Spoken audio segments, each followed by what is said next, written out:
नमस्कार दर्शकबिन कल 24 को नयाँ श्रृङ्खलामा स्वागत छ। म वीरेन्द्र जैरो। कोरोना भाइरसको महामारी फैलिएपछि कोरोना संक्रमित मात्र नभई अन्य रोग लागेका बिरामीले पीडा भोग्नुपर्ने क्रम निरन्तर छ। सामान्य बिरामी हुँदा पनि सर्वसाधारण अस्पताल जान डराउनु पर्ने अवस्था विद्यमान रहँदा कतै अस्पतालमा कोरोना संक्रमितलाई उपचार गर्न नमान्ने घटनाले सर्वसाधारणले अनाहकमा ज्यान गुमाउनु पर्ने पीडा दोहोरिँदो छ। एक समय कोरोनाको हटस्पट बनेको वीरगञ्जमा यो समस्या बारम्बार दोहोरिरहेको छ। एक गर्भवती महिलाले 3-4 वटा अस्पताल चाहर्दा पनि अस्पताल पाइनन्, अर्थात् कसैले भर्ना लिन मानेनन्। अन्ततः उनी घरमा नै उपचार गराउन बाध्य छिन्। संवेदनशील संस्थाहरूमा संवेदना हराउँदा यस्ता धेरै महिलाहरू घरलाई अस्पताल बनाउन विवश बनेका छन्। तर अन्ततः प्रहरीको दबावमा ती महिलालाई अस्पतालले भर्ना लिएको छ। प्रहरीको दबाव अझ भनौँ प्रहरीले घरबाट उठाएर लगेपछि महिलाले अस्पतालमा उपचार पाउनुपर्ने यो कस्तो विडम्बना हो। आज हामीसँग यही विषयको एउटा रिपोर्ट हुनेछ र सँगसँगै यस्तै स्थानीय तह बनेपछि धेरै स्थानीय हर्षित बनेका छन्। उनीहरूको हर्षको पछाडि एउटा विश्वास थियो। अब आफ्नो गाउँठाउँको विकास हुने विश्वास सबैको थियो, तर होइन, उनीहरूको यो विश्वास अब तुहिन थालेको छ। विकास त भयो, तर स्थानीय जनप्रतिनिधि र उनीहरूका आसेपासेको मात्रै।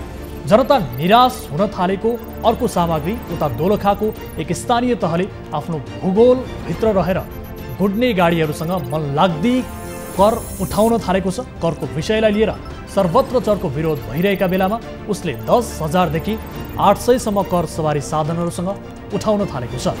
यो अर्को रिपोर्ट छ हामीसँग र यस अलावा दर्शकहरूको प्रत्यक्ष संवाद र सहभागिता र कुराकानीमा हामी जोडिनेछौँ। र हामीलाई सम्पर्क गर्नका लागि टोल फ्री नम्बर रहेको छ 1660 011 24 24 र यसै गरी एनसेलको नम्बर रहेको छ 98 015 7 24 24 र भाइबर नम्बर पनि रहेको छ 98 84 011 037 मा तपाईँले कल गर्न सक्नुहुन्छ। र कुनै आपद विपदमा पर्नु भएको छ, कुनै समस्यामा पर्नु भएको छ भने तपाईँ हामीलाई कल गर्नुहोला र तपाईँको समस्या समाधान गर्नका लागि र त्यो समस्या समाधानका लागि विशेष गरी समन्वयकारी भूमिका निर्वाह गर्नका लागि आज पनि हामी उपस्थित छौँ। र तपाईँको कुनै गुनासो चासो छ भने तपाईँ हामीलाई सम्पर्क गर्दै रहनुहोला। त्यसभन्दा अगाडि एउटा रिपोर्ट यहाँहरू समक्ष प्रस्तुत गर्न गइरहेको छ। सबैभन्दा पहिले स्थानीय सरकार बनेसँगै नेपाली जनताले आफ्नो परम्परागत जीवनशैलीमा परिवर्तन आउने ठुलो आशा गरेका थिए। स्थानीय सरकारले आफ्नो समस्याको सम्बोधन गर्ने ठुलो अपेक्षा समेत लिएका थिए। स्थानीयले सुशासनको स्थापना र भ्रष्टाचार अन्त्यको सपना पनि देखेका थिए। तर स्थानीय सरकारले भने जनताको जीवनशैली होइन, जनप्रतिनिधि र जनप्रतिनिधि नजिकका कार्यकर्ताको भविष्य समेत बदलिदिएको छ। यो रिपोर्ट हेर्नुहोस्।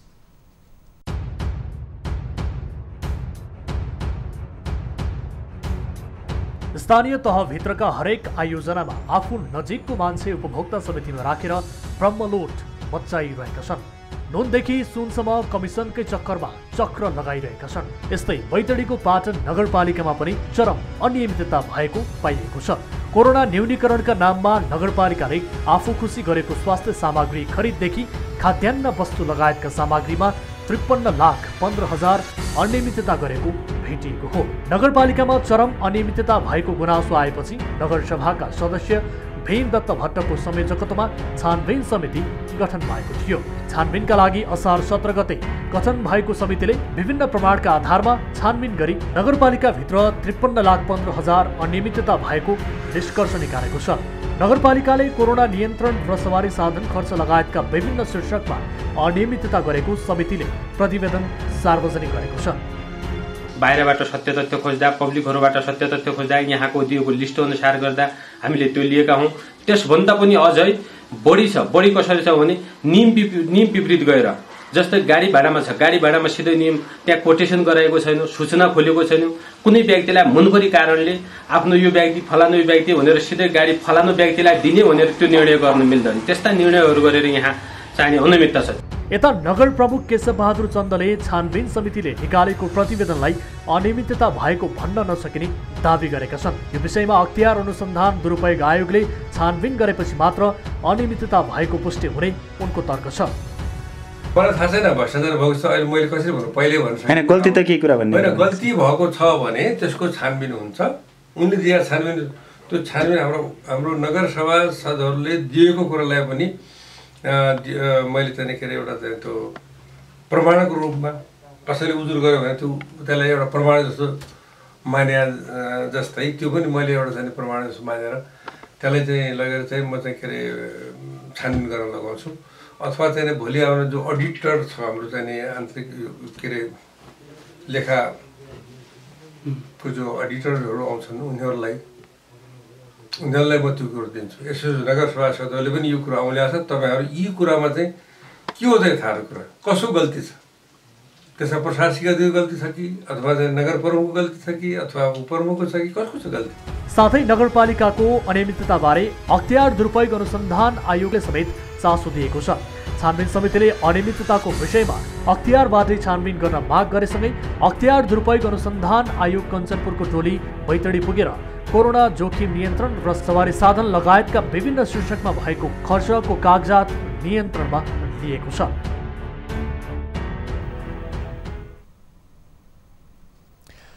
दर्शकहरू, गाउँ गाउँमा सिंहदरबार भनिएको स्थानीय तहलाई लिएर धेरै स्थानीयहरूको स्थानीय नगरपालिकाभित्रका जनताहरूको अपेक्षा थियो, तर ती जनप्रतिनिधिहरूसँगको अपेक्षा अहिले जुन हिसाबले एउटा निराशामा परिणत भइरहेको छ स्थानीयहरूप्रति, यस किसिमका घटनाहरू अहिले स्थानीय तहमा बढ्दो छ। विशेष गरी आफू नजिकका मानिसहरूलाई बढी पोस्ने काम अहिले जनप्रतिनिधिहरूले गरिरहेको भन्ने किसिमको गुनासोहरू बढिरहेको छ। र यो प्रसङ्गलाई लिएर यति बेला हामीसँग जोडिनु भएको छ कुराकानी गर्नका लागि पाटन नगरपालिकाका मेयर केशव बहादुर चन्द। मेयर साहब, स्वागत छ यहाँलाई कार्यक्रममा। धन्यवाद। हजुर, अब यो तपाईँको स्थानीय तहमा विशेष गरी कोरोना नियन्त्रणका लागि जति पनि स्वास्थ्य सामग्रीहरू खरिद गरियो र सँगसँगै आवाज सुनिरहनु भएको छ मेयर साहब? हजुर, यो कोरोना नियन्त्रणका लागि जति पनि स्वास्थ्य सामग्रीहरू तपाईँको नगरपालिकाले खरिद गर्यो, यसमा भ्रष्टाचार भएको भन्ने किसिमको आरोप रहेको छ, के हो सर वास्तविकता? अब त्यस्तो भ्रष्टाचार भएको भन्ने कुरा चाहिँ त्यो त भोलि गएर चाहिने के छ भने मलेपाले गरेको निर्णय अनुसार हुने हो।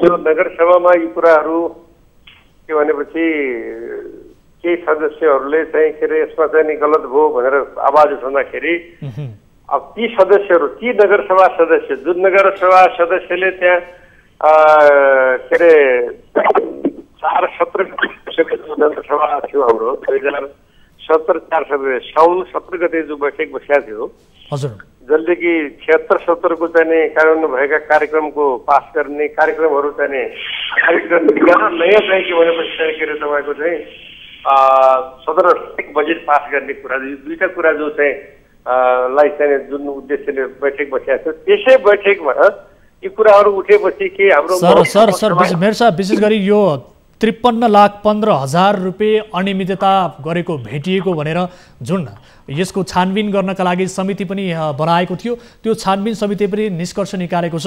र म तपाईँलाई यति बेला हामीसँग जोडिनु भएको छ छानबिन समितिका सदस्य ललित ठकुन्ना हामीसँग प्रत्यक्ष जोडिनु भएको छ। मेयर साहब, उहाँसँग पनि कुराकानी गर्छौँ।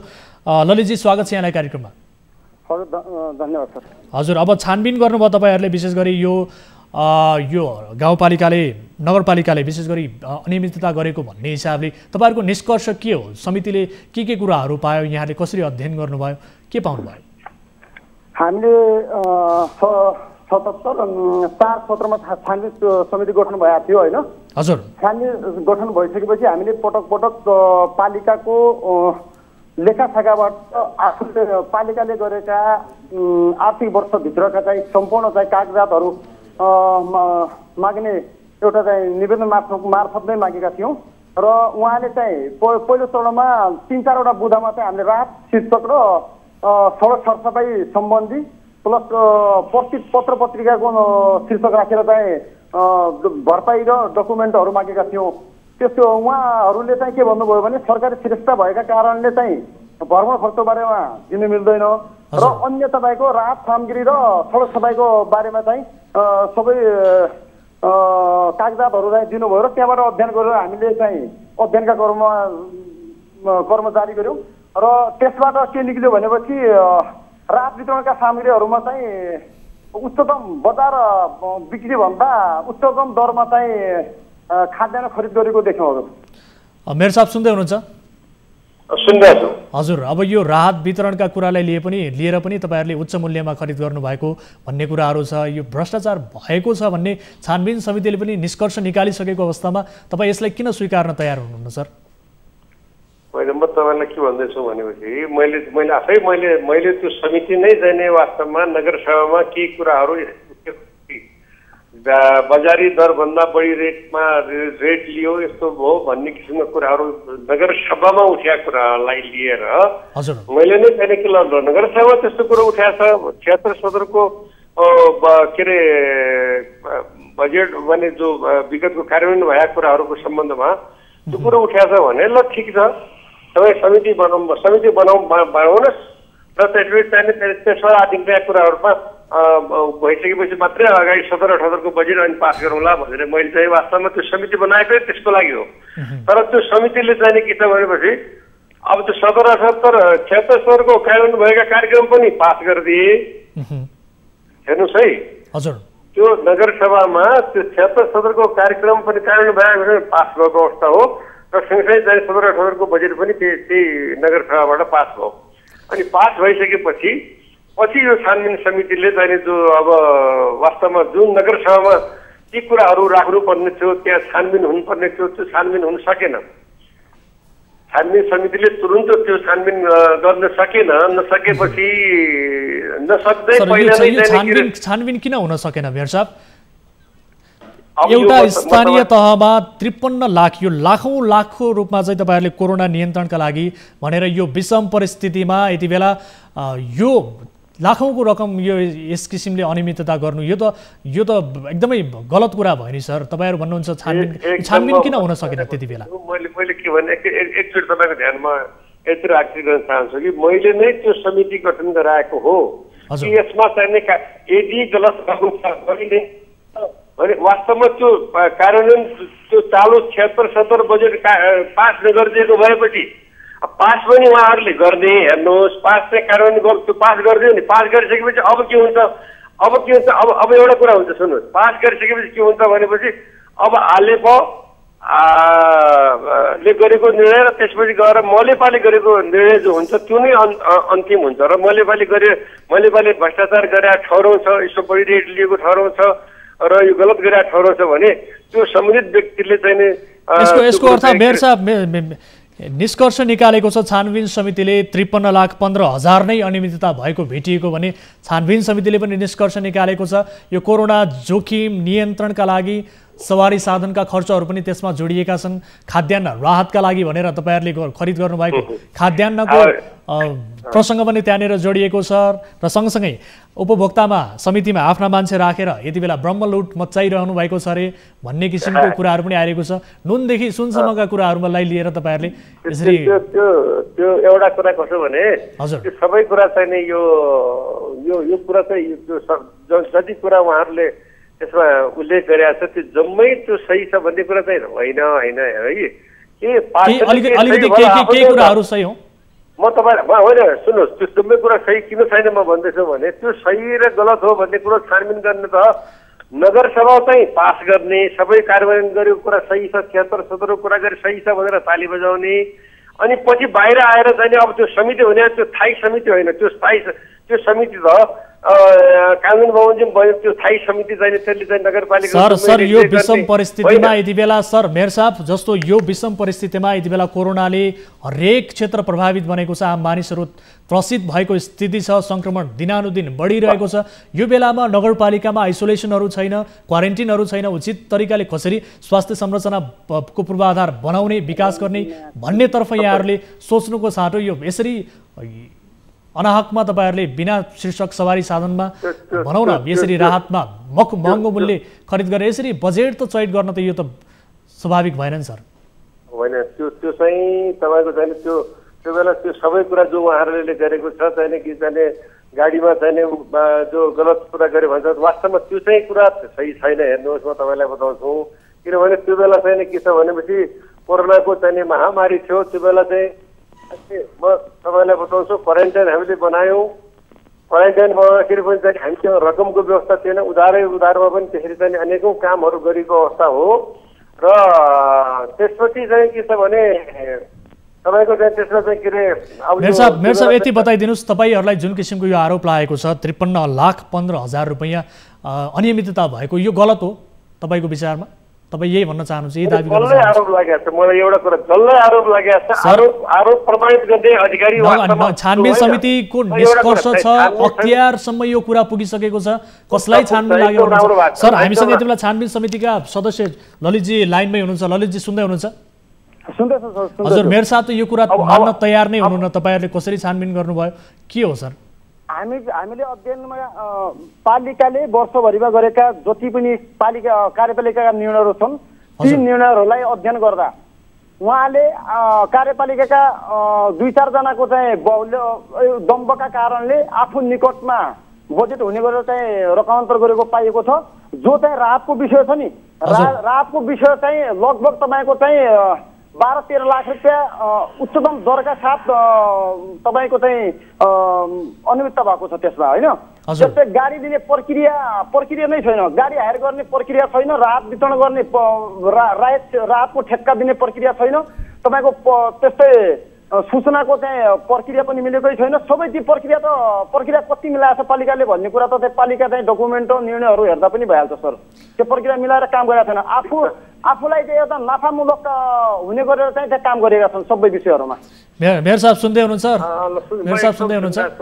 सुन्नु सबै एउटा कुरा तपाईँको चाहिँ यो के अरे मिडियाबाट पनि म यो कुरा क्लियर गर्न चाहन्छु। एउटा कुरा कस्तो छ भने तपाईँहरूले यो कसरी चाहिँ यो नगरपालिकाको काम कारवाही कसरी चाहिँ चल्छ भन्ने कुरा बारेमा पनि म तपाईँलाई एउटा कुरा भन्छु। यो के हो त भन्दाखेरि यो प्रमुख प्रशासकीय हाम्रो चाहिँ नगर प्रमुखको यसमा चाहिँ साँच्चै भन्ने हो भनेपछि मलाई त यो कुरा जानकारीसम्म पनि मैले दिन पाएको अवस्था हो। यो चाहिँ सबै कुराहरू चाहिँ प्रमुख प्रशासकीय अधिकृतले नै चाहिँ त्यसमा चाहिँ के भनेपछि चाहिँ हामीले त के छ भने बजेट चाहिँ के बनाइदिएपछि बजेटको चाहिँ अख्तियारी विथिन एक हप्ताभित्र हामीले चाहिँ उहाँहरूलाई प्रमुख प्रशासकीयहरूलाई दिनुपर्छ। अनि प्रमुख प्रशासकीय अधिकारीले र अनि कार्यपालिकाको बैठकको निर्णयलाई नगरपालिकाको प्रक्रिया यो प्रक्रियागत रूपमा तपाईँले विशेष गरी आफ्नो नगरपालिकालाई कसरी प्रक्रियागत चलाउने भन्ने कुरा यो तपाईँले गर्नु होला। तर यो आरोपलाई खण्डन गर्नुहोस् न सर, राहतमा मात्रै 12-13 लाख रुपियाँ तपाईँहरूले अनियमितता गर्नुभएको छ भने आरोप रहेको छ। आफन्तलाई तपाईँले नजिकका मान्छेलाई कुनै प्रक्रिया नमिलाइकन तपाईँहरूले टेन्डर दिनुभएको छ राहतका लागि मात्रै भन्ने कुरा छ सर, त्यतिकै आरोप लाग्छ सर। तपाईँलाई एउटा कुरा त्यो आरोप लागेको छ भनेपछि अब त अख्तियार पनि छैन के भनेपछि अख्तियारमा पनि उहाँहरूले पुर्याइसक्नु भएको छ, होइन? अब आरोपको खण्डन गर्नुहोस् न त सर, यदि होइन भने खण्डन गर्नुहोस्। अख्तियारसम्म कुरा पुगिसकेको छ मेयर साहब। एउटा कुरा के छ भनेपछि अब यो कुराको चाहिँ छानबिन चाहिँ उसले के भन्छ अख्तियारले पनि गर्छ, होइन? र मैले के भन्दैछु भनेपछि यसमा चाहिँ के छ भने प्रमुख प्रशासकीय मसँग कार्यपालिकामा प्रमुख यो कुरो चाहिँ माथि कार्यपालिकामा छलफल भएको अवस्था होइन। कार्यपालिकामा छलफल नभएर नै के भन्छन् यो प्रमुख प्रशासकीय अधिकारीले चाहिँ के भन्छन् यो स्वीकृत गरेका कुरो चाहिँ सर म यो तपाईँलाई अब यो भिडियो कन्फरेन्स भएकोमा म देखाइदिनु पनि सक्छु। म स्वीकृत भएको कुरा उहाँले यो प्रमुख प्रशासकीय अधिकारीले यसरी चाहिँ टिप्पणी उठाएर चाहिँ यो खाद्यान्नको विषयलाई चाहिँ स्वीकृति गरेको छ। ल ठिक छ मेयर साहब, ललितजीलाई फेरि सोध्छु। ललितजी सुन्दै हुनुहुन्छ? खै तपाईँहरूले त आरोप मात्रै लगाउनु भयो हो भनेर भन्नुहुन्छ उहाँहरू, तपाईँहरूको आरोप त उहाँहरूले कुनै आधार छैन भन्नुहुन्छ। होइन, त्यो त स्थलगत सम्बन्धित कार्यालयमा गएर बुझ्दा पनि हुन्छ सर। तपाईँको कुनै प्रक्रिया नमिलाइकन चाहिँ राहत वितरणको लागि ठेक्का दिएको छ, कुनै चाहिँ पछि चाहिँ हामीले छानबिन समिति गठन गरिसकेपछि त्यसको चाहिँ सूचना चाहिँ राहतको लागि सूचना फलानु चाहिँ ठेकेदारलाई हामीले सूचना राहतको ठेक्का दियौँ भनेर असार 31 गति चाहिँ सूचना निकालेको छ। राहत हामीले जेठको सुरुवातदेखि असारको अन्तसम्म भनेपछि असारको 15 गतिसम्म बाँडिसकेका थियौँ। त्यो राहत बाँडिसकेपछि सूचना निकालेको छ। त्योभन्दा अगाडि सूचना केही निकालेर मेयर साहब यस्तो गर्न मिल्छ? तपाईँ कानुनको कुरा गर्नुहुन्छ, प्रक्रियागत कुरा गर्नुहुन्छ, यसरी यो प्रक्रिया हो, यो प्रक्रियागत कुरा हो सर। प्रशासनिक प्रमुखलाई सोध्नुपर्छ। कसरी प्रशासनिक प्रमुख तपाईँ नगरपालिकाको नेतृत्व गर्ने मान्छे, तपाईँ मेयर हो, तपाईँ त्यहाँको मेयर हो त मेयरले के गर्छ? मेयरले चाहिँ के गर्छ? तपाईले प्रक्रियागत कुराको बारेमा तपाईले बताउनु पर्यो, त्यसको जवाफदेही तपाईँ हुनु पर्यो सर। गाउँपालिकालाई नगरपालिकालाई आरोप लागिरहेको छ भ्रष्टाचार गर्यो यो विषम परिस्थितिमा भन्ने, तपाईँ हुनु पर्यो नि, यसको जवाफदेही तपाईँ हुनु पर्यो सर। जो गलत काम गर्छ कर्मचारी जसले विरोध गरेर त्यसरी तपाईलाई तपाईको मिडियाबाट भन्दैछु म, हेर्नुहोस् सर छानबिन समितिको निष्कर्ष छ, छानबिन गरेको छ, के कुरामा भ्रष्टाचार भयो, अनियमितता भयो भनेर छानबिन समितिले निष्कर्ष निकालेको छ। जसले गल्ती गरेछ सुन्नुहोस्, कसले गल्ती गरेछ चुप तपाईहरु, जसले गल्ती गरेछ उसले जस्तो नभए जसले प्रभु प्रसादजीले गल्ती गरेछ उसले छोड्ला हैन? हजुर त्यो उनीहरूले चाहिँ यो चाहिँ के छ भनेपछि यो नगर प्रमुखको हैसियतले मैले तपाईले सोधेको कुराको जवाब दिएको अवस्थामा सर तपाईलाई नै हो सोध्ने, तपाईलाई नै हो, तपाईले नै सोध्ने, तपाईले भनिरहनु भएको छ, तपाईले भन्नु भएको छ। मैले भनिसके यसमा चाहिँ नीति नियम भन्ने कुरा केही लाग्दैन सर तपाईलाई? नीति नियम भन्ने कुरा केही पनि लाग्दैन, तपाईँ प्रक्रियागतको कुरा गर्नुहुन्छ। खै त तपाईहरुले राहत बाँडिसके पछाडि मात्रै सूचना निकाल्नु भएको छ भन्ने कुरा आइरहेछ, छानबिन समितिले त्यही निष्कर्ष निकालेको छ।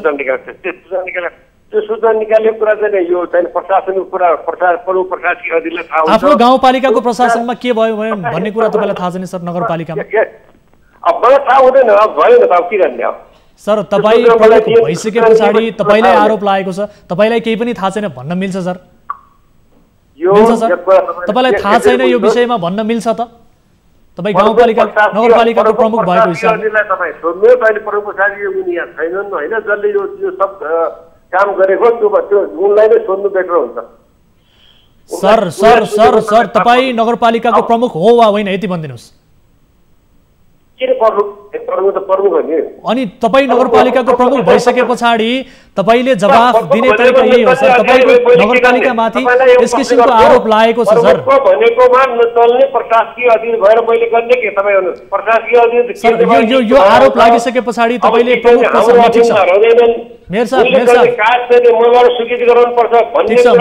मेयर साहब हामी प्रशासकीय अधिकृतसँग पनि कुराकानी गर्छौँ। मेयर साहब एकैपटक सुन्नु होला। सानो कुरा गर्दैछौ, त्यसपछि अरू कुराहरुमा पनि चाहिने सर सर 53 लाख रुपैयाँ 53 लाख जस्तो पैसा यो सानो लागिरहेको छ सर। 53 लाख 15,000 रुपैयाँ अनियमितता भएको छ सर। कार्यपालिकाको गरेर गर्नुपर्ने कुरा यदि यो विषम परिस्थितिमा नगरपालिकामा आइसोलेसन छैन, क्वारेन्टाइन छैन, कसरी हुन्छ? ल भन्नुहोस् त।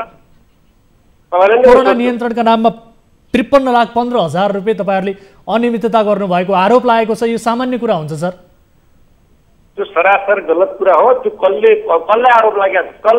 नगरपालिकालाई आरोप लागेको छ प्रक्रिया गलत गरेको सर। कसलाई आरोप लागेको छ भन्नुहुन्छ? छानबिन समिति गठन भइसकेको छ, अख्तियारले तपाईहरुसँग डकुमेन्ट समेत मागिसकेको छ। अब सुन्नुहोस्, तपाईले बताउनुहोस्, अब भोलि गएर अब के रे त्यसको चाहिँ के भन्छन्, अब आलेपा मलेपा सबै कुरा हुन्छ सर। अख्तियारको टोली त्यहाँ पुगेको हो कि होइन यति बताइदिनुहोस्? अख्तियारको टोली त्यहाँ पुगेको छ कि छैन? कञ्चनपुर अख्तियारको टोली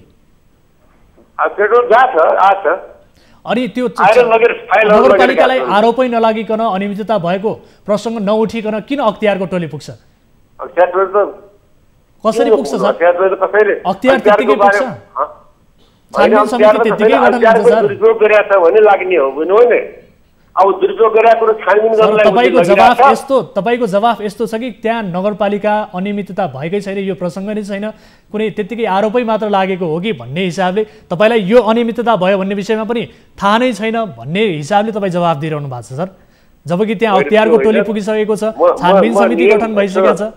अब कानुनभन्दा बाहिर म तपाईँलाई बताउँछु है, एउटै कुरा बताउँछु म। कानुन अब अहिले के भन्छ कानुनले भनेपछि तपाईँको यो जो छानबिन समितिले लेखा परीक्षण गरी कसरी र कुन आधारमा असुल गर्ने भन्ने कुरा जो लेखिरहेको छ नि सर, हामीले छानबिन समितिका सदस्यलाई सहित यो अधिकार चाहिँ तपाईँको असुल गर्ने अधिकार यो चाहिँ तपाईँको वित्तीय यो कार्यविधि जो छ नि उत्तरदायी 2076 बाजीगुनी गाउँको छ, हेर्नुहोस् आर्थिक कार्यविधिको ऐन सहभागिता पनि छ। फेरि यो के छ भनेपछि गलत भएको छ भने भोलि गएर चाहिँ यसमा कसैले चाहिँ के भनेपछि गर्नुपर्ने अवस्था चाहिँ छैन। गलत भयो भने हामीले तपाईले मेयर साहब तपाईले गर्नुभयो भनेर हामीले भनेका छैनौँ। तपाईको नगरपालिकामा यो अनियमितताको आरोप लागिसके पछाडि तपाईँले कहाँ के भयो भनेर बुझ्न खोज्नु भयो त? तपाईँले केही आफ्नो तर्फबाट छानबिन गर्नु भएको छ? के बुझ्नु भयो त? के पाउनु भयो त? तपाईँको निष्कर्ष के हो? म तपाईँलाई भन्दैछु नि, बुझिरहेको छु। यो चाहिँ म तपाईँलाई एउटा कुरा बताउँछु, यो चाहिँ जो विशेष गरेर यो खाद्यान्न कुरालाई लिएर छ नि, हजुर, खाद्यान्नको चाहिने प्रमुख प्रशासकीय अधिकारीले नै चाहिने के अरे यसमा साइन गरेको छ। यो कुरा मलाई चाहिने के अरे जानकारी नदिएर नै उहाँले चाहिँ वास्तवमा के छ भने आफ्नो हिसाबले अब रेट पनि स्वीकृति गर्ने अधिकार उनलाई नै हुन्छ, टेन्डर निकाल्ने अधिकार उनलाई हुन्छ, स्वीकृति गर्ने अधिकार पनि तिनलाई हुन्छ। त्यो हुनाले चाहिने उनले टेन्डर निकाल्छ र स्वीकृति गरेर यसरी चाहिँ के भनेपछि अलिक उच्चतर रेटमा चाहिँ गरेको अवस्था चाहिँ छ। अब यो कसरी गर्यो के गर्यो भन्ने कुरा कसरी गर्यो के गर्यो भन्ने कुरा तपाईँलाई थाहा हुँदैन सर? तपाईँले यो विषयमा छानबिन गर्नु पर्दैन? तपाईँले बुझ्नु पर्दैन? नगरपालिकाको प्रमुख त तपाईँ हो नि सर, तपाईँको केही जवाबदेहिता छैन, जिम्मेवारी छैन सर? होइन, जवाबदेही भन्दा पनि तपाईँलाई बताउँछु, मलाई थाहा नदिएर गर्ने कुरा जवाबदेही कसरी हुन्छ? एउटा कुरा गरौँ न, कसरी गर्यो के गर्यो भन्ने हिसाबले यो जवाब चाहिँ तपाईँले दिन मिल्दैन सर, यति कुरा चाहिँ बुझ्नु होला। कार्यपालिकामा ल्याउँदै ल्याएन, जुन प्रशासकीय अधिकारीले मेरो भने नै मान्दैन भनेपछि त्यसको जिम्मेवारमा कसरी हुने? एउटा कुरा नि, प्रशासकीय अधिकारीले मलाई कार्यपालिकामा ल्याउनु पर्यो, बहस गर्नु पर्यो, बहस गरेर वास्तवमा यो रेट ठिक छ मेयर साहब, यो विषयमा छानबिन गर्नु होला। हामी पक्कै पनि यो विषयलाई फलोअप गर्नेछौँ। यहाँ ललितजी, फेरि ललितजी सुन्दै हुनुहुन्छ? हजुर, सुने सर, सुनिरहनु भएको छ? सुने सर। मेयर साहब त यो कुरा मान्न तयार नै हुनुहुन्न, तपाईँहरूले छानबिन गर्नु भएको छ, अख्तियारसम्म यो कुरा पुगिसकेको छ। मेयर साहब भन्नुहुन्छ खै कसले आरोप लगायो के हो भन्नुहुन्छ उहाँले? कुरा स्पष्ट के छ भनेपछि सर, टोटल मिलाएर त्यो चाहिँ लकडाउन हुनुभन्दा पछि अब राहत बाँड्ने भनेर चाहिँ एउटा हाम्रो पालिकामा चाहिँ कुरो चलेकै हो। चल्दाखेरि तपाईँको एउटा चाहिँ राहत समिति बनिसकेपछि मेयर साहबकै संयोजकत्वमा एउटा राहत समिति बन्यो। त्यसमा चाहिँ बैठक पनि बसेको छैन। बैठक नबसिकनै तपाईँको कार्यपालिका विभिन्न बैठकहरूमा चाहिँ हामी राहतको एउटा प्याक 20 किलो चामल, 2 किलो नुन, 2 किलो दाल र 1 लिटर तेल दिने भनेर तपाईँको चाहिँ एउटा क्षेत्र चाहिँ मौखिक बनाएको थियो अरे। त्यो चाहिँ कुनै निर्णय नगरिकन एउटा निर्णय गरेको थियो।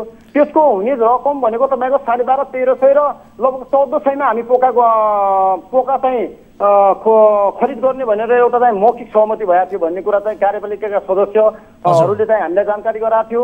तर लास्टमा हेर्दाखेरि तपाईँको 1750 को हिसाबले चाहिँ 4196 वटा पोका चाहिँ नगरभरिमा चाहिँ राहतको नाममा बाँडियो। ठिक छ, तपाईहरूले जुन किसिमले तपाईँको छानबिन समितिले ललितजीले जो भन्दैछन् नि, ललितजीले भनेका कुराहरूमा यो कुरो चाहिँ यो कुरो सही छ। उहाँले जो लिस्ट ल्याएको छ त्यो अनुसार उहाँले बोल्नु भएको छ, ठिक छ होइन। तर म के भन्दैछु भनेपछि म ललितजी अब यहाँ नजिक भए म तपाईँलाई देखाउँछु पनि। अब यो चाहिँ के छ भने यसमा प्रमुख प्रशासकीय अधिकारीले नै चाहिँ यसमा चाहिँ सिग्नेचर गरेर टिप्पणी गरेर आफै सदर गरेको अवस्था छ। सदर गर्नलाई चाहिँ के छ भनेपछि माथि के भन्छन् प्रमुखसँग पुर्या अवस्था पनि छैन। त्यसले गर्दाखेरि यसमा चाहिँ गलत भएको छ भने पनि भोलि चाहिँ अख्तियारले हेर्छ। ठिक छ, अख्तियारसम्म गइसकेको छ यो विषय। अख्तियारसँग यो विषय गइसके पश्चात यसको सत्य तथ्य पक्कै पनि बाहिर आउला। मेयर साहब, तपाईँलाई पनि समय र जानकारीका लागि धन्यवाद दिन चाहन्छु। यो विषयलाई पक्कै पनि फलोअप हामी गर्नेछौँ र अख्तियारसम्म पुगिसकेका भएका हिसाबले पनि अख्तियारले पनि यसमा छानबिन गर्ने नै छ।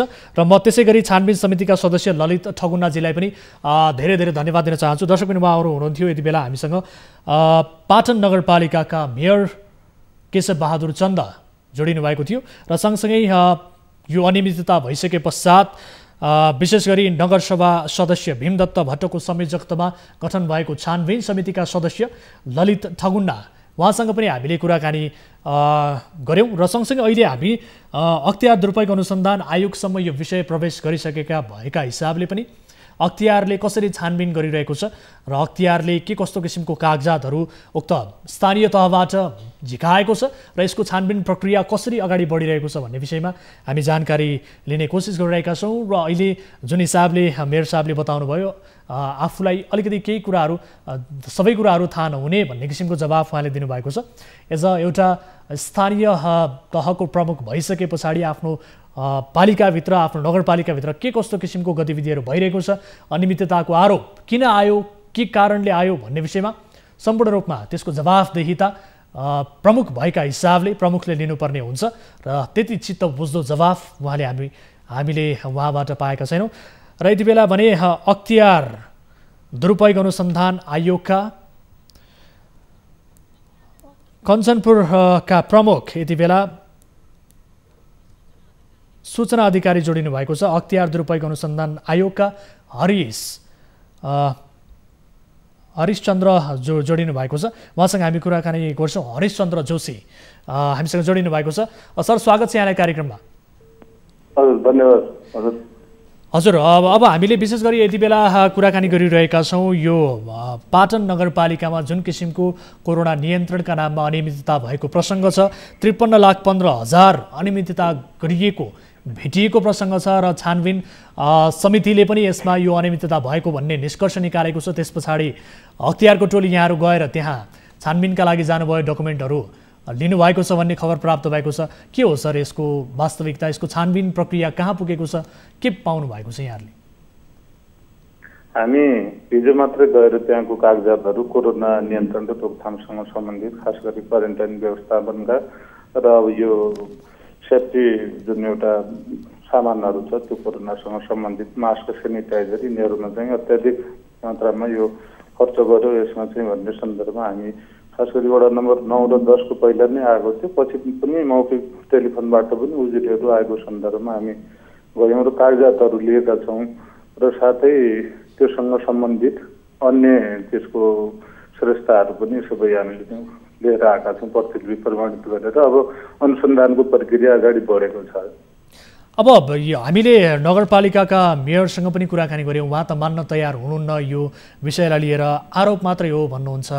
अहिले त्यस्तो किसिमको यो आरोप प्रमाणित हुने खालका केही डकुमेन्टेसनहरूमा तपाईँहरूले छानबिन गरिरहनु भएको छ? के छ, केही पाउनुभयो? उहाँहरूको त्यो नगरपालिकाबाट पनि छानबिन समिति गठन भएको रहेछ। उहाँहरूले पनि छानबिन समितिको प्रतिवेदनमाथि हामी छलफल गरिरहेका छौँ भन्दै हुनुहुन्थ्यो। ठिक छ, त्यो प्रतिवेदन पनि राख्नुहोस्, अब हाम्रो डकुमेन्ट्स पनि दिनुहोस्, अब हामी भेरिफाई गर्छौँ, त्यसपछि अब आवश्यक परे स्थलगत पनि गरिएला भनेर हामी अहिले प्रारम्भिक चरणमै भएको हुनाले त्यहाँको यस्तै हो, यो नै भएको अवस्था छ भनिहाल्नुपर्ने अवस्था चाहिँ छैन। अब अनुसन्धानकै क्रममा अब यो अनुसन्धान हुन कति समय लाग्ला सर? कति जति समय लाग्छ? के छ, यसबारे केही बताउन सकिन्छ? प्रारम्भिक अनुसन्धानमा के कुराहरू अहिलेसम्म पाइयो? अध्ययनको क्रम जारी छ हजुरको। ठ्याक्कै यति समय भनेर तोक्न त गाह्रो हुन्छ।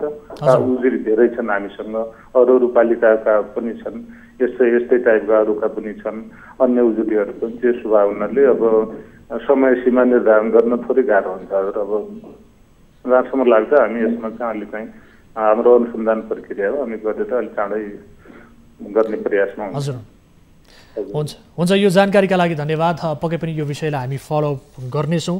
र यति बेला हामीसँग जोडिनु भएको थियो अख्तियार दुरुपयोग अनुसन्धान आयोग कञ्चनपुरका प्रवक्ता सूचना अधिकारी हरिश जोशी सर। उहाँसँग हामीले कुराकानी गऱ्यौँ र विशेष गरी यो विषय अहिले छानबिनकै क्रममा रहेको र छानबिन समितिसँग पनि यस विषयलाई लिएर उहाँहरूसँग छलफल गरिरहेको भन्ने जानकारी प्राप्त भएको छ। र आज हामीसँग केही महत्त्वपूर्ण विषयहरू पनि रहेका छन्, अस्पतालका प्रसङ्गहरू पनि हामीसँग यति बेला रहेको अवस्था छ र कार्यक्रम कल 24 मार्फत नियमित रूपमा हामी प्रस्तुत भइरहँदा विभिन्न किसिमका गुनासोहरू आउने क्रम जारी नै छ र ती गुनासो उप हामी त्यसको स्वरूप हेरेर त्यसको समाधान खोज्ने प्रयासमा निरन्तर लागिरहेका छौँ र रिपोर्ट मार्फत पनि त्यसको गहिराई बुझेर आम दर्शक महानुभावहरूलाई देखाउने प्रयत्न हामी गरिरहेका छौँ। र यति बेला भने हामी वीरगञ्जको एउटा प्रसङ्ग यहाँनिर जोड्न चाहन्छौँ। वीरगञ्जमा उपचार नपाएर एक महिला अस्पतालमा भौतारिनु परेको छ र वीरगञ्ज रामागढवाकी 26 वर्षीय एक महिलालाई शनिबार अचानक श्वास प्रश्वासमा समस्या देखिएपछि कोरोना सङ्क्रमित महिलालाई अस्पताल भर्ना गर्न नमान्दा सङ्क्रमित गर्भवती महिला घरमै उपचार लिनु परेको अवस्था छ र अहिले भने कार्यक्रम कल 24 मा यस विषयमा गुनासो आइसके पछाडि प्रहरीको दबावमा अहिले ती महिलालाई अस्पताल लगिएको बताइएको छ र हामीले यस सम्बन्धी तयार पारेको यो रिपोर्ट हेर्नुहोस्।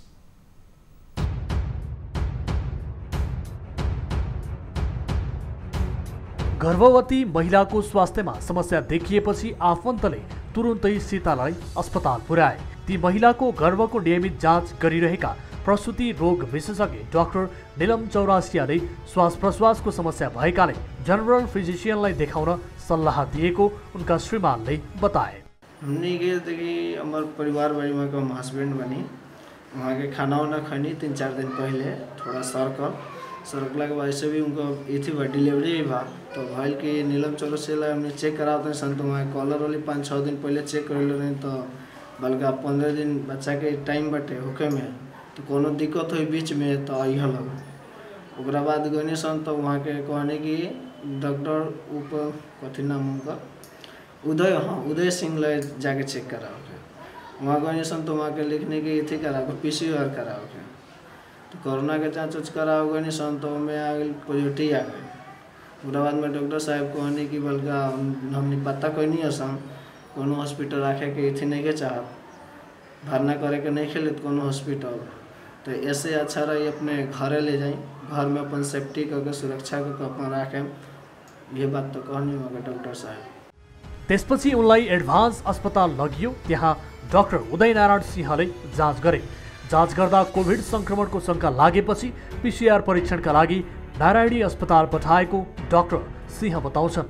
धेरै अप्ठ्यारो सिर्जना गराउँछ, किन भन्दाखेरि कोभिड पोजिटिभ प्रेग्नेन्सी र किडनीका रोगीहरू हाम्रो यता धेरैहरू हुनुहुन्छ। उहाँहरूको डेलिभरीकै कुरा होला, उहाँको अन्य कोभिड निमोनियाको उपचारकै क्रममा होला, किडनीको रोगीहरूको डायलिसिस होला। यदि प्रशासनले चाहिँ पहल नगरिकन यसको वैकल्पिक व्यवस्था गरेन भने चाहिँ धेरै चाहिँ नराम्रो अवस्था आउन सक्छ र ज्यान जाने अवस्था पनि आउन सक्छ रोगीहरूको उपचार नपाएर। प्रयोगशालाले अपराह्न 4 बजेतिर उनलाई कोरोना संक्रमण भएको खबर गर्यो। गर्भवती त्यसमाथि लक्षण समेत भएकाले नारायणी अस्पतालले कोभिड अस्पताल लैजान सुझाव दियो। तर नेशनल मेडिकल कलेज कोभिड अस्पतालले राख्न नसकिने भन्दै फर्काएको उनका आफन्तले बताएका छन्। यता डाक्टर सिंहले भने बेडको व्यवस्था हुन नसकेपछि आफन्तले घर छेउमै मेडिकल पसल रहेको भन्दै घरमै राख्छौँ भनेर लगेको दावी गर्छन्। अहिले आफूले नियमित सम्पर्कमा रहेर परामर्श दिइरहेको डाक्टर सिंहको भनाइ छ। हिजो मात्र पनि कोभिड निमोनियाले संक्रमित महिला 8 महिना गर्भवती महिला लाई चाहिँ नलिँदा घरमै उपचार गराउन बाध्य हुनुहुन्छ। त्यसले कतै न कतै चाहिँ जोखिम बढेको छ र 81 कोभिड निमोनियामा 81 निमोनिया कडा भएर तुरुन्तै केही घण्टाभित्रै पनि अक्सिजन आवश्यक हुन्छ। अक्सिजन दिएन भने तुरन्त ज्यान जाने खतरा पनि हुन्छ। त्यसले गर्दा चाहिँ कोभिड निमोनियाको प्रथम उपचार हुनुपर्यो, त्यसपछि मात्र प्रेग्नेन्सी, डेलिभरी र प्रसुति तथा अन्य कुराहरू चाहिँ सोचिनु पर्दछ। पहिले कोरोना विशेष अस्पतालको रूपमा सञ्चालन भएको नारायणी अस्पतालमा भने हाल जनरल सेवा सञ्चालन गरिएको छ र कोरोना संक्रमितको उपचार गरिएको छैन। हाल पर्सामा कोरोना संक्रमितको संख्या घटेपछि अस्थायी कोरोना अस्पतालहरू जनरल अस्पतालमा परिणत भइसकेका छन्। गण्डक अस्पतालका सबै संक्रमित डिस्चार्ज भइसके। अब वीरगञ्जमा नेशनल मेडिकल कलेजले सञ्चालन गरेको अस्थायी कोरोना अस्पताल बाबा होटल आइसोलेसन मात्रै सञ्चालनमा छ। नारायणीमा ICU सहित 15 बेडको अब्जर्भेसन वार्ड छ। वैकल्पिक व्यवस्था नगरी धमाधम कोरोना अस्पताल बन्द गरिँदा बिरामीहरू भने मारमा परेका छन्। दर्शकवृन्द, यसरी गर्भवती महिलाले अस्पताल भौतारिनु यसरी उपचारका लागि यो अत्यन्त विडम्बनाको विषय हो, दुःखद विषय हो। यस विषयलाई लिएर हामी कुराकानी गर्ने कोसिस गरिरहेका छौँ। यति बेला हामीसँग जोडिनु भएको छ उहाँका श्रीमान इन्द्रजीत पंडित। सर, स्वागत छ यहाँलाई कार्यक्रममा। हाँ जी, बोलिए। आप थोड़ा हिंदी में बात करिए, हम हिंदी जानते हैं, उतना नेपाली नहीं जानते हैं, ठीक है? हेलो, ठिक छ। तपाईँ जस्तो बोल्नुहुन्छ बोल्नु होला, हामी नेपालीमा तपाईँलाई सोध्छौँ, तपाईँ हिन्दीमा नै बोल्न सक्नुहुन्छ। के भएको हो खासमा? कतिवटा अस्पताल चाहर्नु पर्यो, अस्पतालले किन भर्ना लिन मानेन, के हो अवस्था? कहने का मतलब है ना, जो हमारा जो बेबी है उसका डिलीवरी था, ठीक है, उसका 9वां महीना चलने लगा, उसका आज दिन उसका 5-6 दिन है डिलीवरी होने का, ठीक है हजुर। और हम लोग नीलम चौरसिया के पास में गए थे आज से 7-8 दिन पहले चेक कराने के लिए। उसको 9वां महीने का वीडियो एक्सरे करा कर दिखाए उसे हम लोग, ठीक है। और उसके बाद में क्या हुआ कि वो लोग बोले कि कोई भी प्रॉब्लम होगा तो हमारे पास आना आप लोग, ठीक है। भनेपछि अहिले यो प्रहरीको दबावपछि मात्रै भर्ना लियो, अहिले चाहिँ अस्पताल भर्ना गरियो भनेर भनिएको छ, के हो? हाँ, पत्रकार ले आया लोग, ठीक है, घर पे आया लोग, फोटो खींचा लोग, ठीक है हजुर। और हम लोग आए थे फर्स्ट डे शनिवार को आए थे PCR कराने के लिए नारायणी हॉस्पिटल में, ठीक है। और यहाँ आए थे और PCR कराए, यहाँ पर बोला कि वो क्या बोलते हैं कि पॉजिटिव है, यहाँ पर हम लोग नहीं रख सकते हैं। तो हम लोग बोले कि इसका तो डिलीवरी भी था, 9वां महीने का डिलीवरी है और इसे रखने के लिए तो कोई तो हॉस्पिटल का बात करिए। तो बोले कि हम लोग बात किए हैं, कोई भी हॉस्पिटल आपको बीबी को रखने के लिए नहीं तैयार है। अहिले कुन अस्पतालमा राखेको छ? अहिले त फेरि नारायणीमा नै राखेको छ, नारायणी अस्पतालमा। अहिले चिकित्सकहरूले के भन्नुहुन्छ? उहाँको अवस्था के छ, स्वास्थ्य अवस्था के छ? उहाँलाई त पोजिटिभ पनि देखिएको छ हैन? त्यो पोजिटिभ देखिएको पनि निकै ढिलो मात्रै खबर गरियो भन्ने छ। वहाँ को जो हमारे जो बीबी है वो अभी अच्छी है, उसको सांस लेने में कोई भी दिक्कत नहीं है। और जो उसका जुकाम बुखाम जो होता है, बुखार उखार, वो भी कुछ भी नहीं है। खांसी बस थोड़ा सा है और उसको कोई दिक्कत नहीं है। और मीटिंग हुआ है कि कोई भी इसको दिक्कत होगा, इसके बीबी को, नरदीप पंडित का बीबी को, तो हम लोग ऑपरेशन करेंगे, बच्चा को हम लोग अच्छा से रखेंगे, इनका बीबी को भी हम लोग ख्याल रखेंगे। घरमै कति दिन बस्नु पर्यो तपाईहरु? अस्पतालले भर्ना नलिएपछि? नलिएको भर्ना तो घर हम लोग 2 दिन बैठे थे। 9 दिन बस्नु भयो? हाँ 2 दिन। उसके बाद में पत्रकार लोग आया, 2 दिन फोटो खींच कर सिटी में बात तो किया लोग, तब से नारायणी हम लोग को बुलाया और भर्ना ले लिया। ठिक छ, यस विषयमा हामी कुराकानी गर्ने कोसिस गर्नेछौँ। उहाँको शीघ्र स्वास्थ्य लाभको कामना गर्छौँ। तपाईँलाई समय र जानकारीका लागि धेरै धेरै धन्यवाद। हजुर। दर्शक उहाँ हुनुहुन्थ्यो यति बेला पीडित महिलाका श्रीमान हुनुहुन्थ्यो इन्द्रजित पण्डित। उहाँसँग हामीले यहाँ कुराकानी गऱ्यौँ र उहाँले बताएअनुसार यति बेला विशेष गरी अहिले नारायणी अस्पतालले पुनः उहाँको भर्ना लिइसकेको छ। यसरी सञ्चार माध्यममा हामीलाई पनि कल आयो यो विषयलाई लिएर। हामीले तपाईँलाई रिपोर्ट पनि प्रस्तुत गऱ्यौँ दर्शक महानुभावहरू, र त्यो रिपोर्ट प्रस्तुत गरिसके पश्चात हामीलाई कल आयो र प्रहरीको दबावमा यति बेला भने उनलाई अस्पताल भर्ना गरिएको छ र केही दिन अघि भने 2 दिन जस्तो उहाँ घरमै बसेर उपचार गर्नु पर्यो, घरमै बस्नुपर्ने स्थिति रह्यो। यो गर्भवती भएको अवस्थामा पनि र कोरोना सङ्क्रमण भएको अवस्थामा पनि उहाँ घरमै बस्नुपर्ने स्थिति। विशेष गरी वीरगञ्ज केही समय अघिको हटस्पट हो। यद्यपि अहिले भने त्यहाँ कोरोना केही नियन्त्रणमा आएको जस्तो देखिन्छ, तर पनि यसरी कोरोना सङ्क्रमणको केही लक्षणको आशंका भएका व्यक्तिहरू र आफैमा एउटा गर्भवती भएकी महिलाले उपचार गराउन अस्पताल पुग्दाखेरि अस्पतालले भर्ना लिन नमान्नु यो अत्यन्त संवेदनशील विषय हो। यस विषयमा हामीले विशेष गरी बुझ्ने कोसिस गरिरहेका छौँ किन भर्ना लिन मानिएन र अहिले त्यहाँ अस्पतालमा भएका आइसोलेसनहरू पनि हटाएर विशेष गरी कोभिड अस्पतालहरू जुन डेडिकेटेड अस्पतालहरू थिए ती अस्पतालहरूलाई पनि अहिले जेनरल अस्पताल बनाइएको भन्ने खबरहरू पनि आइरहेको छ र हामी कोसिस गरिरहेका छौँ यति बेला नेसनल मेडिकल कलेजका निर्देशकसँग पनि कुराकानी गर्ने कोसिस गरिरहेका छौँ र सँगसँगै कोरोना नियन्त्रणका लागि सम्बन्धित व्यक्ति जो संयोजक हुनुहुन्छ यसको नियन्त्रणका लागि डाक्टर उदय नारायण सिंह उहाँसँग पनि हामी कुराकानी गर्ने कोसिस गरिरहेका छौँ। दर्शकबिन कार्यक्रम कल 24मा छौँ। यस्तै समस्याहरू सहितको रिपोर्ट यहाँहरू समक्ष प्रस्तुत गर्दै त्यसको सत्य तथ्य बुझ्ने कोसिस गरिरहेका छौँ र त्यसको समाधानका लागि हामी कोसिस गरिरहेका छौँ र जो अन्यायमा पर्नु भएको छ, जो पीडित हुनुहुन्छ, ती पीडितहरूलाई, समस्यामा पर्नुभएका व्यक्तिहरूलाई, ती व्यक्तिहरूलाई न्याय दिलाउन र विशेष गरी उहाँहरूको समस्या सम्बोधन गर्नका लागि समन्वयकारी भूमिका निर्वाह गर्न र सम्बन्धित निकायलाई थप जिम्मेवार बनाउन, जवाबदेही बनाउनका लागि हामी कोसिस गरिरहेका छौँ। कार्यक्रम कल 24 मार्फत यदि कुनै आपद विपदमा पर्नु भएको छ, कुनै समस्यामा पर्नु भएको छ भने तपाईँ हामीलाई सम्झन सक्नुहुन्छ, कल गर्न सक्नुहुन्छ र हाम्रो टेलिफोन नम्बर पनि हाम्रो स्क्रिनमा डिस्प्ले भइरहेको छ। टोल फ्री नम्बर रहेको छ 1660 011 2424।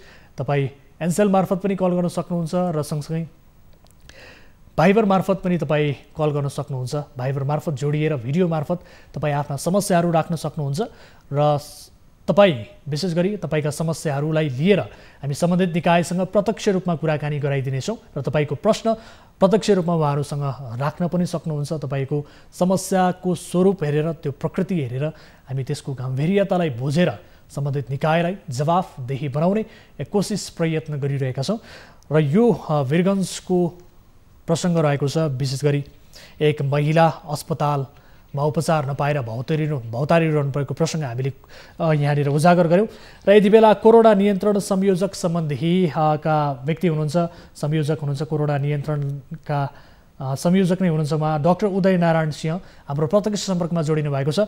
डाक्टर साहब, स्वागत छ यहाँलाई कार्यक्रममा। हजुर, धन्यवाद। अब यो वीरगञ्जको प्रसङ्ग नै विशेष गरी एक महिलाले अस्पताल चाहँदै उहाँले उपचार नपाउने कन्डिसन आएपछि 2 दिन जस्तो उहाँ घरमै बस्नु पर्यो। महिला गर्भवती छन्, कोरोनाको केही लक्षणहरू देखिएको छ, तर अस्पतालले भर्ना लिन मानेन सर। किन सर? यो वास्तवमा यो एकजना महिला चाहिँ केही ज्वरो, गर्भवती महिला 8 महिनाको महिला ज्वरो लिएर एउटा निजी क्लिनिकमा आउनुभएको थियो। उहाँलाई कोरोनाको लक्षण देखिए पछाडि चाहिँ केही शङ्कास्पद लक्षण देखिए पछाडि चाहिँ नारायणी अस्पतालमा परीक्षण गर्न, PCR परीक्षण गर्न राखियो आइसोलेसनमा।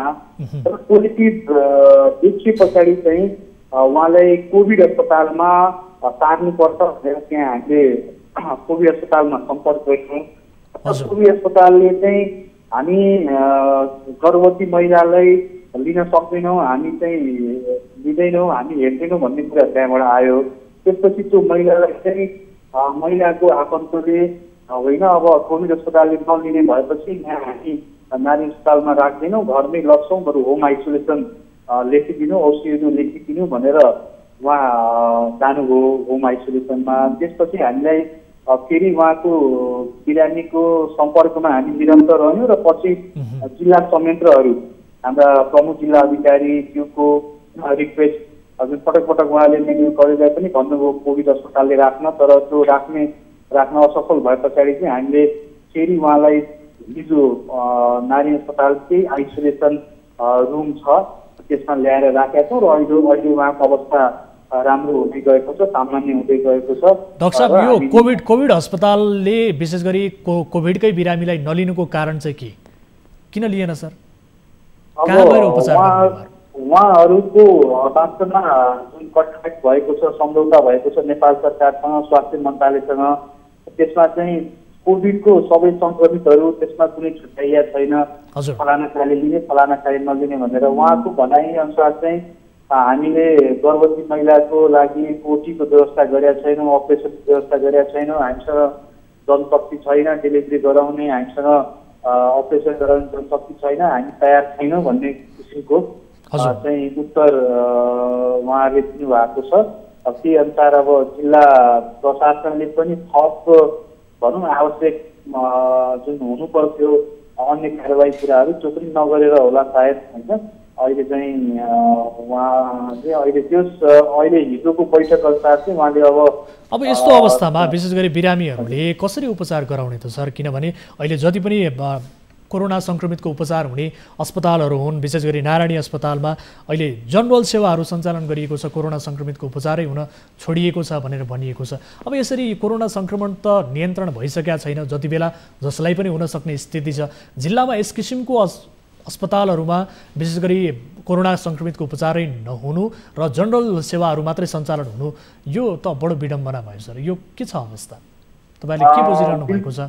बिल्कुलै अहिले पनि हामीले आइसोलेसन सेन्टर नारायणी अस्पतालमा सस्पेक्टेड शङ्कास्पद रोगीहरूको लागि राखेका छौँ, त्यहाँ जनरल सेवा सँगसँगै र हिजो जुन समस्या देखिएको थियो डायलाइसिस विशेष गरी र गर्भवती महिलाहरूको बारेमा चाहिँ एउटा निजी अस्पतालले आजको मितिबाट चाहिँ त्यस्तो बिरामीहरूलाई चाहिँ अब कुनै पनि उपचारबाट वञ्चित नहुन भनेर हिजो डिसिसिएमसीको बैठक भयो हाम्रो प्रमुख जिल्लाधिकारीको नेतृत्वमा र त्यहाँ एउटा छलफल भएको छ। अब उपरान्त त्यस्ता रोगीहरूलाई चाहिँ जुन कोभिड अस्पतालमा नलिने भए पछाडि चाहिँ त्यस्ताहरूलाई चाहिँ एउटा निजी अस्पतालमा चाहिँ उपचार दिने भन्ने गरियो। सायद अब त्यसले गरेपछि अब आजबाट त्यस्ता समस्याहरू नहोला भन्ने हामीले भनेपछि आजबाट त्यस्तो किसिमको बिरामीहरूले लक्षण देखिएका बिरामी हुन् अथवा गर्भवती महिलाहरू यस किसिमको जुन समस्या देखियो, जुन किसिमको पीडा ती बिरामीहरूलाई परि यो पीडा भोग्नु पर्ने छैन,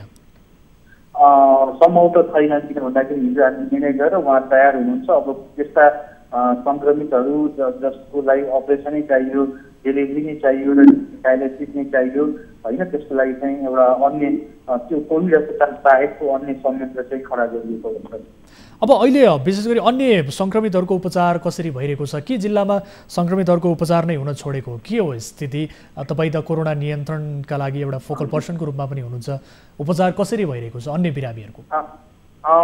यस्तो छ, हामीले जुन सेकेन्ड वेभ जुन दोस्रो लहर साउन र भदौ मध्याहतिर जुन टेस्ट गरेका थियौँ त्यो आस्पिन सुरु हुँदा हुँदै अहिले अवस्थामा चाहिँ धेरै न्यून भइसकेको अवस्था छ। अहिले हामी कहाँ झनै 100 कम सङ्क्रमितहरू भएको अवस्था छ। अहिले सक्रिय सङ्क्रमित 100 कम भएको अवस्था छ र अहिले भएका सामान्य रूपमा दैनिक रूपमा 1-2 जना भर्ती नै हुने खाले लक्षण सहितका सङ्क्रमितहरू जुन अहिलेको भएको नेसनल मेडिकल कलेजको कोभिड अस्पताल त्यहाँ हामीले उपचार गरिरहेका छौँ र अहिले त्यहाँ पनि अवस्था सामान्य छ। कसैको मृत्यु चाहिँ अहिले केही दिनता भएको छैन र अन्य सङ्क्रमितहरू पनि केही होम आइसोलेसनमा बसेका छन् जसलाई चाहिँ कुनै लक्षण खासै लक्षण नदेखिएको। यो कुराहरू हेर्दा चाहिँ अहिले हामी एउटा भनौँ न सहज अवस्थामा छौँ र केही दिनसम्म यस्तै रह्यो भने अझ कन्ट्रोलकै एक किसिमले कोभिड कन्ट्रोल भएको अवस्था चाहिँ हामी उन्नत भएका छौँ। हुन्छ, यो जानकारीका लागि धन्यवाद। अब सम्भवतः यहाँले बताएअनुसार बैठक पनि बसेको छ सिसिएमसीको र यस किसिमको पीडा भोग्नुपर्ने स्थिति दिन नआओस् बिरामीले, हामी यही चाहन्छौँ। र तपाईँलाई समय र जानकारीका लागि धेरै धेरै धन्यवाद। दर्शकवृन्दमा हुनुहुन्थ्यो यति बेला डाक्टर उदयनारायण सिंह, कोरोना नियन्त्रणका फोकल पर्सन हुनुहुन्छ, संयोजक हुनुहुन्छ र उहाँसँग हामीले यस विषयमा जानकारी लियौँ। र अब भने अर्को एउटा अन्तिम प्रसङ्ग रहेको छ, समय पनि थोरै छ, यो विषय यहाँनिर प्रस्तुत गरिहालौँ। दोलखाको सैलुङ गाउँपालिकाले सडक प्रयोग गरे बापत सवारी साधनबाट करको नाममा चर्को शुल्क लिइरहेको खुलासा भएको छ। दोलखाको सैलुङ गाउँपालिकामा सबै प्रकारका सवारी साधनले सडक प्रयोग गरे बापत सडक सेवा उपभोग करका नाममा महँगो कर बुझाउनु परेको छ। रिपोर्ट हेर्नुहोस्।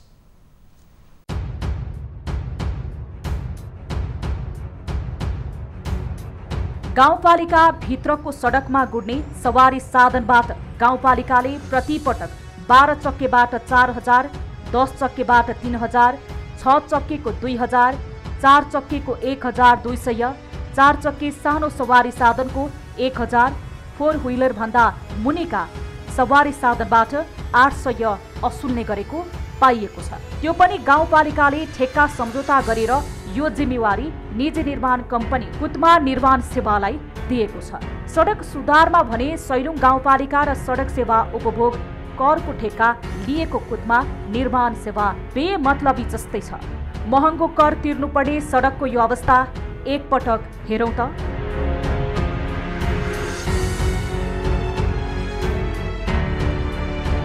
सडकको अवस्था एकदम दयनीय छ। कतिपय सवारी चालक त बाटोमा नै सवारी फसेर 2-4 दिन सडकमै बास बस्नु परेको गुनासो गर्छन्। यात्रु बोक्ने बोलेरोमा कर नलिने भनेर पनि कर उठाउने गरिएको छ। सडक प्रयोग गरे बापत ठेकेदारले सम्झौता गरेर गाउँपालिकाका सबै नाकाबाट सडक सेवा उपभोग कर उठाइरहँदा स्थानीय सरकार सञ्चालन ऐन 2074 पालिकाको निर्णय अनुसारको सम्झौतामा यात्रुवाहक सवारी साधन र सैलुङ गाउँपालिका प्रवेश गर्ने सवारी साधनमा कर उठाउन नपाइने व्यवस्था छ। सम्झौता अनुसार सामान बोकेर पालिका बाहिर जाने सवारी साधनमा मात्र कर उठाउन पाइन्छ। अझ अर्कोतर्फ करबाट उठेको रकम गाउँपालिकाले कहाँ कसरी खर्च गरेको छ भन्ने समेत यकिन छैन।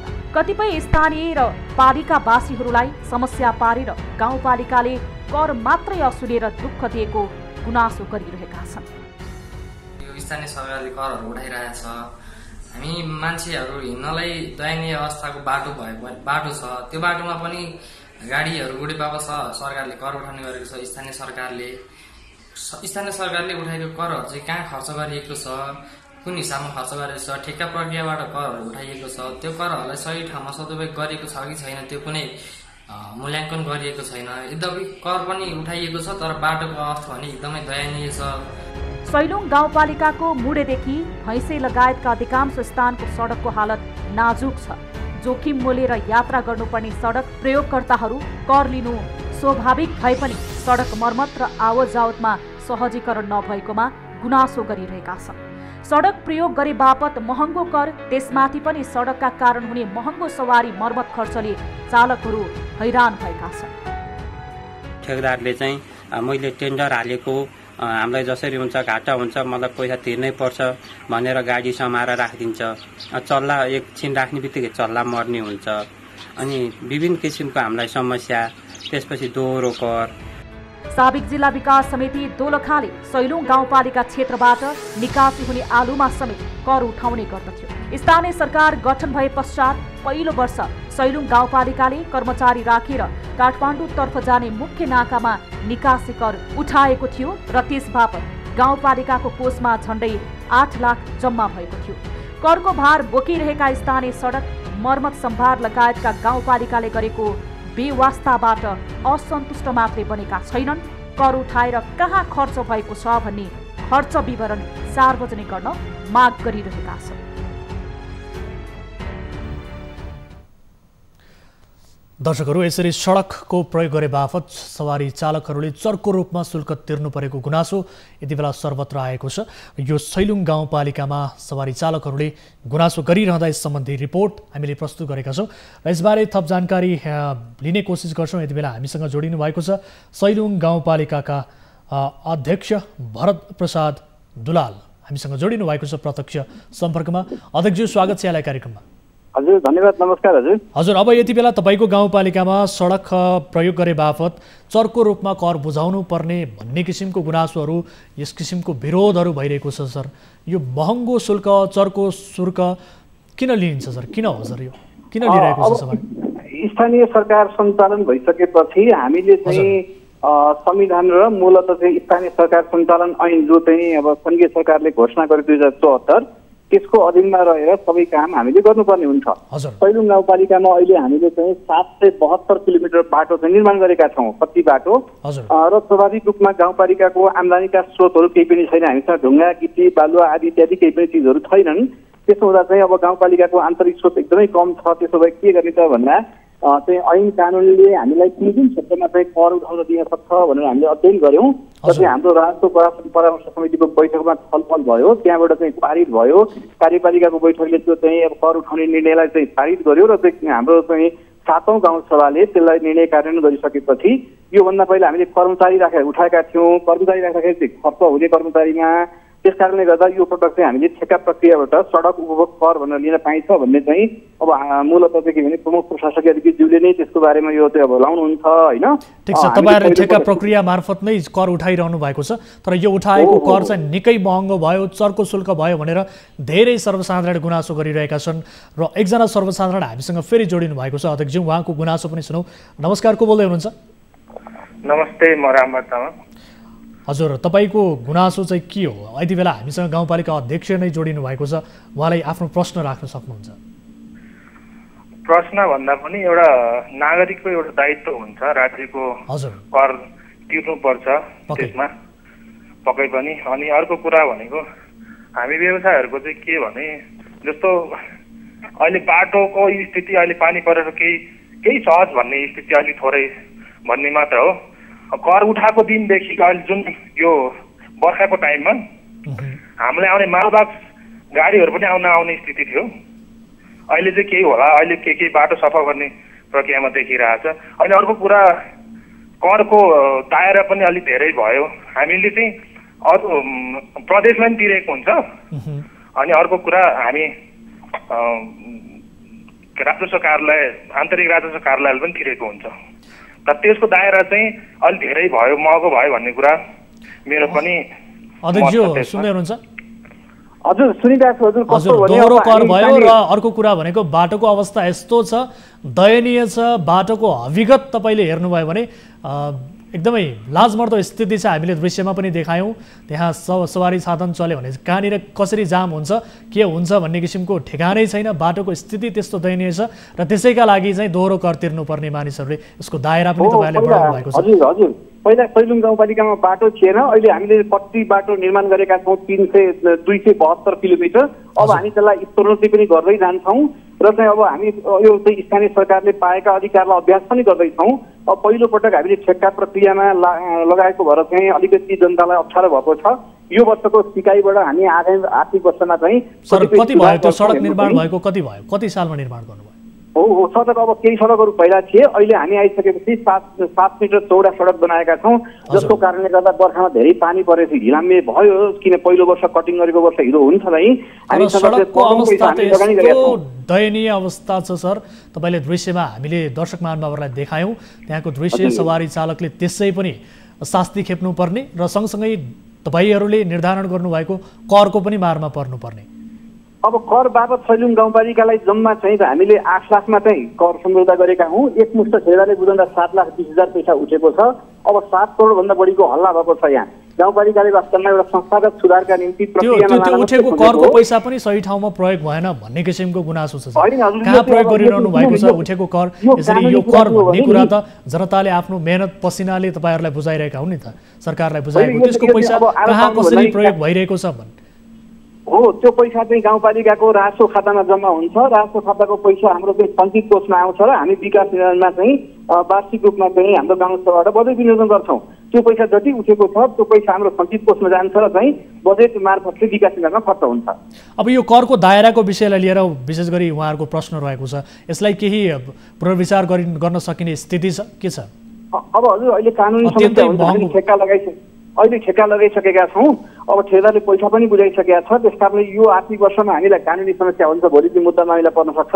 यो अहिलेको सिकाइबाट हामी अर्को वर्ष लचक हुन्छौँ र चाहिँ त्यसलाई व्यवस्थित गर्ने कोसिस गर्छौँ र हाम्रो जनताको सेवा गर्छौँ। ठिक छ, तपाईँहरूले अब यो सडकको स्तरोन्नति गर्ने भन्नुभएको छ, त्यसको अविगत हामीले देखाइसकेका छौँ टेलिभिजन स्क्रिनमा दर्शक महानुभावहरूलाई। अत्यन्त दुरावस्था रहेको छ सडकको। यो सडकको स्तरोन्नति होस्, जनता दोहोरो करको मारमा नपरुन्, उहाँहरूको समस्या सम्बोधन होस्, यति नै भन्दै यहाँबाट बिदा चाहन्छु। समय एकदमै अभावका कारणले यो समय र जानकारीका लागि धेरै धेरै धन्यवाद। दर्शक पनि यति बेला हामीसँग जोडिनु भएको थियो सैलुङ गाउँपालिकाका अध्यक्ष, दोलखा जिल्लाको कुरा हो यो, सैलुङ गाउँपालिकाका अध्यक्ष भरत प्रसाद दुलाल। उहाँसँग हामीले यो सडकका विषयलाई लिएर कुराकानी गऱ्यौँ। यसरी सम्बन्धित निकायसँग जवाफ लिने क्रम जारी रहन्छ र आजलाई भने कार्यक्रम कल 24 को निर्धारित समय सकिएको छ। यहाँहरूको समस्या समाधान गर्ने, यहाँहरूको समस्यालाई सम्बोधन गर्न गराउन समन्वयकारी भूमिका निर्वाह गर्ने क्रम जारी रहन्छ। हामी निरन्तर न्युजमा छौँ। नमस्ते।